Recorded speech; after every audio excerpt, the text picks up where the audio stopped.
My brothers and sisters, many people believe that strength lies in physical power, wealth, or influence over others. They think that if someone can lift heavy weights, defeat an opponent, or control a crowd, then that person is truly strong. But in reality, true strength has nothing to do with overpowering others.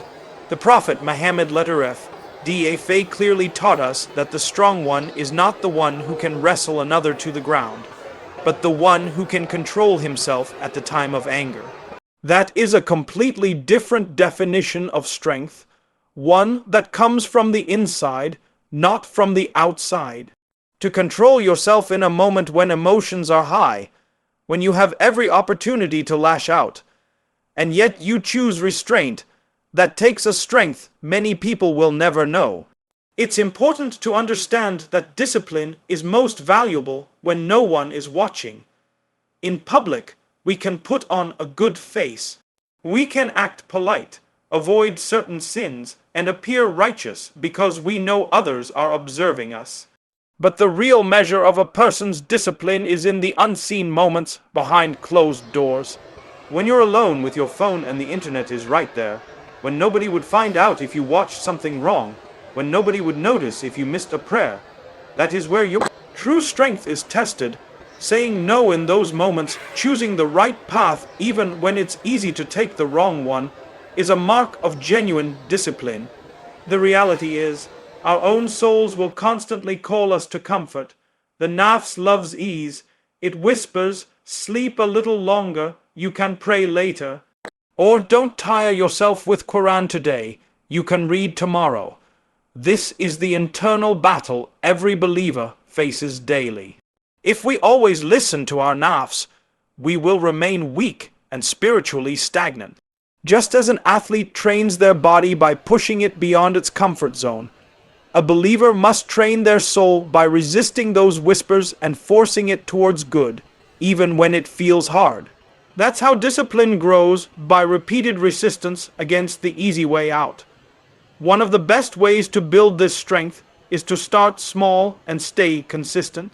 Don't wait for a huge life test to suddenly try disciplining yourself. Instead, begin with manageable daily habits. Wake up for Fajr without delay, even when you are tired. Hold your tongue when you want to speak badly about someone. Put away distractions during Quran recitation, and avoid small sins that are easy to commit. These small acts, repeated every day, create a foundation of strength that will carry you through bigger challenges later in life. We also need to understand that discipline is not only about controlling what we do, but also about controlling how we react. You might stop yourself from doing wrong actions, but what about when someone provokes you, mocks you, or insults you? Our ego tells us to respond with harshness or revenge, but discipline means restraining that urge, responding with calmness, or simply walking away. Sometimes holding your tongue is harder than lifting any weight in the gym. This kind of emotional control is a true mark of strength, and it requires a lot of self-awareness and patience. When discipline is done only for worldly reasons like health, career, or reputation, it often fades because the motivation is temporary.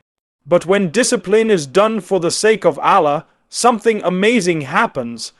Allah places barakah in your efforts, strengthens your patience, and fills your heart with peace. The believer who disciplines himself for Allah's pleasure finds a calmness that no amount of wealth or power can provide.